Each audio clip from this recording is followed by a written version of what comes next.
I never meant to become the person standing before you right now, voice trembling, heart cracked but still beating, carrying the weight of a battlefield that most of the world will only ever know through headlines and grainy night vision footage. If you had asked me who I was a year ago, I would have said a storyteller, a quiet observer, someone who documents the world rather than shapes it. But war has a way of rewriting you. It pulls you by the collar into its darkest corridors, forces you to stare at things you never imagined, and demands answers to questions you were never prepared to ask. Questions like, asterisk, how far must you go for justice? Asterisk, asterisk, how much pain can a heart hold before it turns to iron? Asterisk, asterisk, how do you rebuild a life when the world around you is burning? Asterisk, I am here because the Myrnohrad front turned me into someone else, a witness, a survivor, and, reluctantly, a voice. This story, my story, begins on a night when the air tasted like iron and the horizon pulsed with the glow of distant artillery. Ukraine had already bled for months, but that night was different. Something was shifting. Something was breaking. Russia was collapsing, not suddenly, not cleanly, but like a rusted machine that had been running hot for too long, grinding, screeching, spitting sparks, and in its desperation, it turned to the oldest, cruelest tactic in the book, Scorched-Earth. But let me start before the flames, before the betrayal, before the revenge, before I learned the price of survival. Let me take you back to the moment Myrnohrad changed my life forever. Myrnohrad wasn't always a front line. It was a mining town, a place where people built their lives in slow, steady strokes. A place of coffee steam rising from chipped mugs, of children dragging sticks across fences, of old women selling bread on corners wrapped in floral scarves. It was ordinary, simple, humble, and that's exactly why what happened next felt like such a violation. The Russians came like they always do, claiming liberation, carrying ruin. I had arrived to document stories of resilience. What I didn't know was that I would become part of one. I stayed with a family whose world had already been emptied out by war. Their son, Mykola, fought somewhere beyond the city limits. Their daughter, Lena, helped deliver supplies to civilians, her laughter somehow surviving the shelling. But the father, Serhiy, was the one who changed everything for me. He was quiet, too quiet, a man whose silence had teeth. He watched the horizon like it owed him something, and I later learned why he had lost his brother in Mariupol. He told me one night, sitting by a window cracked from shockwaves, greater than war doesn't change people, it reveals them. I didn't understand it then, but I would, all too soon. The attack began at 3:12 a.m. I remember the exact time because I woke to the sound of Lena screaming, not from fear, but fury. I ran outside, barefoot, half-dazed, and saw soldiers, Russian soldiers, dragging men from their homes. Some resisted. Most didn't. They were unarmed miners, elderly men, teenagers, and they were being taken to where? No one yet knew. Lena fought like a stray cat protecting its last kitten, claws and elbows in rage. She threw herself at a soldier twice her size, and I swear the world slowed in that moment, because I saw her defiance crack across his face like lightning. But then another soldier struck her. Her body folded to the ground. I screamed her name. Serhiy screamed louder. My mind remembers fragments, the crunch of boots, the metallic smell of blood, the way Lena's head hit the pavement with a sound I will never be able to forget. They took her. They left us with silence, a silence so sharp it could cut through bone. That night, something inside Serhiy snapped, and something inside me awakened. Because betrayal, my friends, doesn't just come from enemies. Sometimes it comes from hope. We had believed they wouldn't do the unthinkable. We were wrong. When dawn finally crawled over Myrnohrad's wounded streets, I found a piece of paper shoved under the door, folded, damp, smudged. It was handwriting I didn't recognize. But the message chilled me. Greater than asterisk, asterisk, they will burn the city. They will destroy everything. Get out now. M asterisk, asterisk, M. Only one person with that initial had been taken hours earlier. Mykola, Lena's brother. He was alive. Somewhere. Somehow. And he was warning us. I showed the message to Serhiy. His eyes darkened. Not with fear. With resolve. The Ukrainian brigade arrived at noon, exhausted, mud-streaked, eyes already haunted. Their commander, Captain Artyom, listened to our story with a jaw clenched tight enough to break. We know, he said quietly, they're collapsing. Their officers can't maintain discipline. They're turning on civilians. They're preparing. Something. What kind of something? I asked. He looked at me. And in his eyes, I saw it. Terror. Double quotes, the kind they use in Chechnya. The kind they used in Syria, Scorched-Earth. Myrnohrad wasn't a battleground anymore, it was a target. As the Ukrainians prepared, I stayed with them interviewing, observing, writing. But on the inside, something was shifting. I wasn't just a storyteller anymore.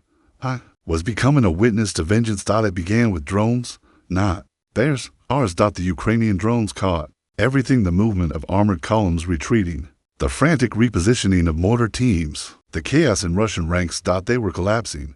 When cornered animals collapse, they don't flee, they lash out, and lash out they did. In 1943, the first explosion hit an abandoned factory on the city's edge, a test, a warning. Then came the fires. They set fuel depots ablaze. They rigged power stations to explode. They torched entire blocks as they pulled back. I remember standing on a hill overlooking Myrnohrad as the sky turned orange. It wasn't just fire. It was fury. It was cruelty. It was the last tantrum of an empire built on bones. And for the first time, I felt anger hotter than those flames. Revenge doesn't begin with hatred. It begins with heartbreak. And mine was breaking piece by piece. Flame by flame.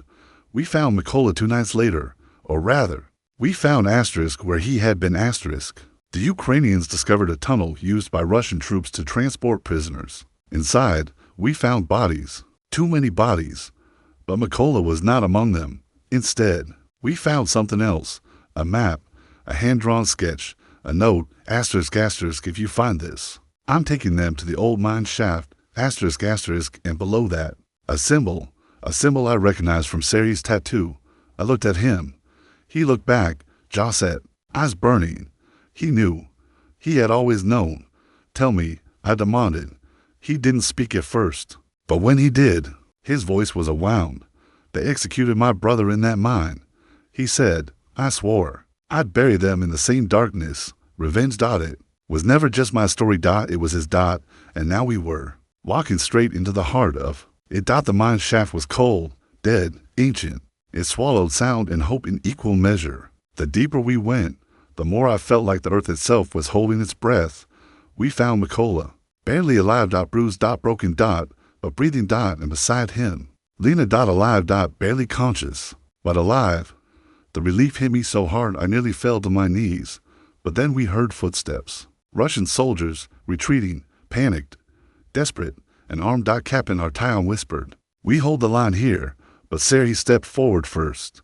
And in that suffocating darkness, I learned the true nature of revenge. Soldiers flooded the tunnel, shadows, boots, the clatter of rifles. Sari confronted them with nothing but a mining hammer. He wasn't fighting for victory. He was fighting for everything he had lost. For his brother, for his daughter, for his home. For the world they tried to burn. I watched him, and I swear, he looked like the embodiment of every Ukrainian who had ever refused to kneel. The fight was brutal, chaotic. Short. When it ended, Sari stood among the fallen, chest heaving, hammer dripping. But revenge, as I learned that night, isn't a destination. It's a transformation. It changes you. Forever. By dawn, the Ukrainian counteroffensive had shattered the Russian lines. Their forces disintegrated. Commanders abandoned their troops. Platoons deserted. Vehicles were left idling in fields. It was over. Myrnohrad had survived, but not unchanged. Its people were scarred. Its streets burned. Its memories stained with both heartbreak and heroism. And me, I had become someone I barely recognized. Someone forged on in the aftermath. I began to write not for newspapers, not for governments, not for cliques. I wrote for the people who had survived, for the ones who didn't, for the ones who would one day want to understand. And in that writing, I realized something. Revenge is not about destruction. Revenge is about reclaiming what was taken. Dignity. Purpose. Hope.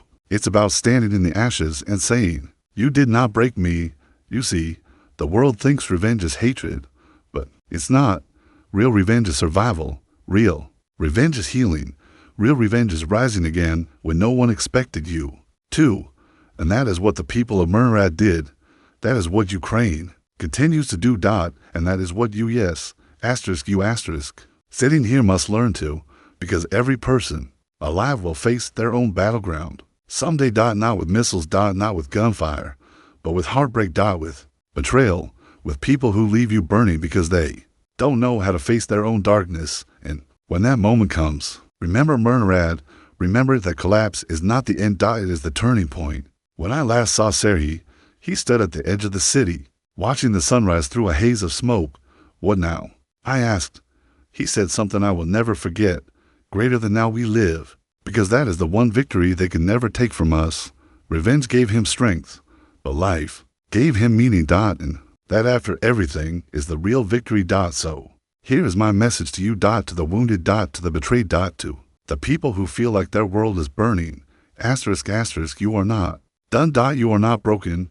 You are being REFO or GED. Asterisk, asterisk, just like MY or no HRAD. Just like Ukraine. And one day sooner than you think you will stand in the place where everything fell apart. You will breathe. You will rise, and you will say, asterisk, asterisk, this is where I became unstoppable. Asterisk, asterisk, war creates ashes, but humans create rebirth. And as long as we choose to rise again and again, collapse will never be our ending. It will be our beginning.